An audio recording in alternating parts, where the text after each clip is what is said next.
lang sumabog dun sa loob. Yan guys, sumabog yung sabaw. Dahil tayo dito sa customer. Problema to. Balik ko muna to sa vendor.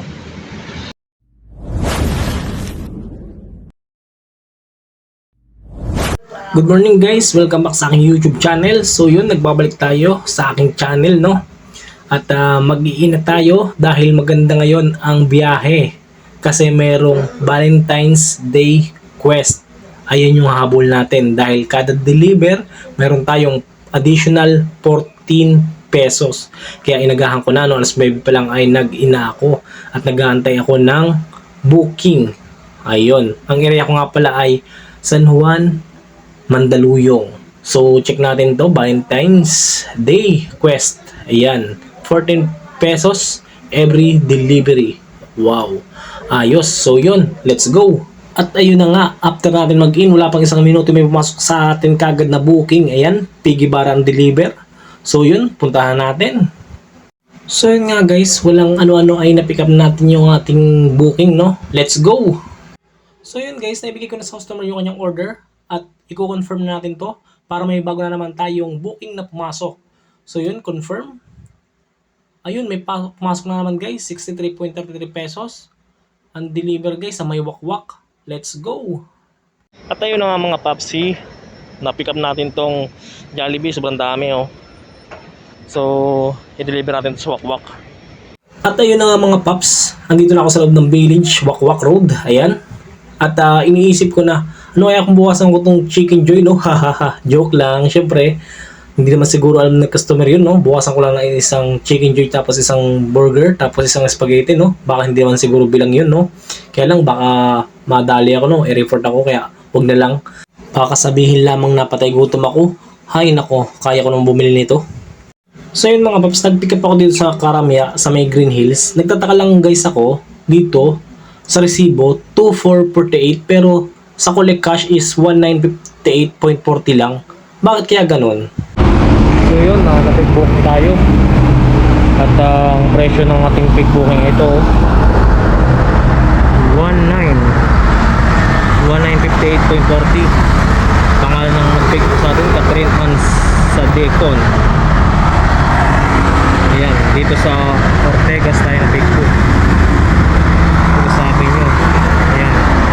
So kaya na pa ako ano sa kanya. Kaya na pa ako dumating dito. Ayan o.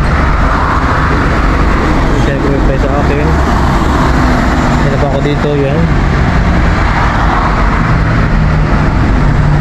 Wala pa rin o. So ito yung ano, cake dalawa. Kakahalaga ito ng ano, 2,448. Ay, naka-Facebook na naman. So, turuan kayo kung paano ba ayusin itong bike mo na to. Panda apps. So, Buong akala ko guys, na pick booking na naman ako kasi I'm here ako.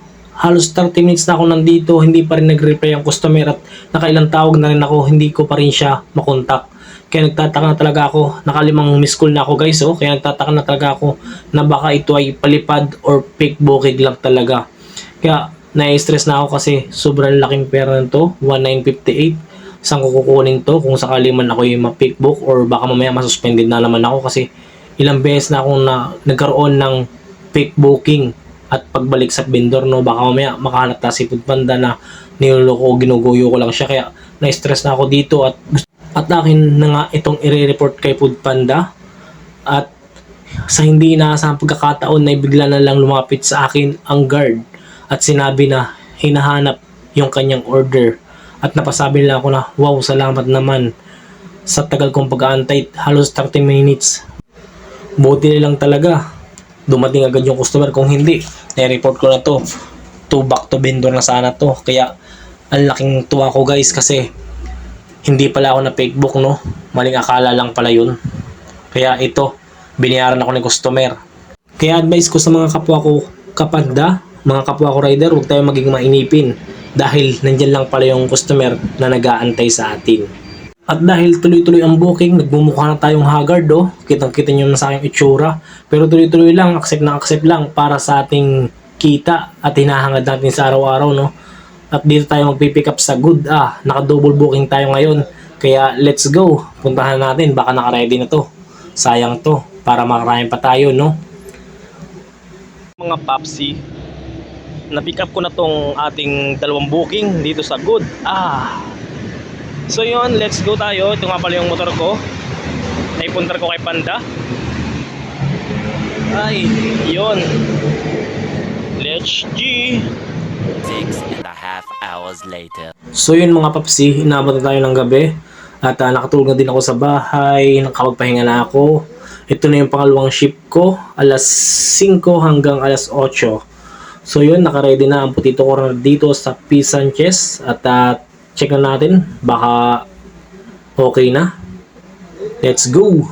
At ayun na nga mga papsi, at katatapos ko lang ng aking biyahe.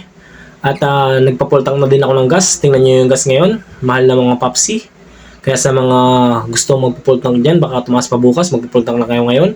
At i-check natin kung magkano mga bangkinita natin ngayong araw. Check natin sa payment para wala tayong dayaan dito na nangyayari. Sa mga inspiring at gusto maging rider ni Fanda, ayan. Naka 166 tayo ngayon. Kahapon naka 1,012 lang tayo at nung Monday ay naka 1,055 lang tayo. So sa quest naman natin, sa incentive Valentine's Day quest, naka ilan lang tayo dito guys. Ayun, naka 18 lang tayo deliveries, 252 pesos. So pwede na pang ulam. So hanggang dito na lang at salamat sa inyong panonood. God bless sa inyong lahat.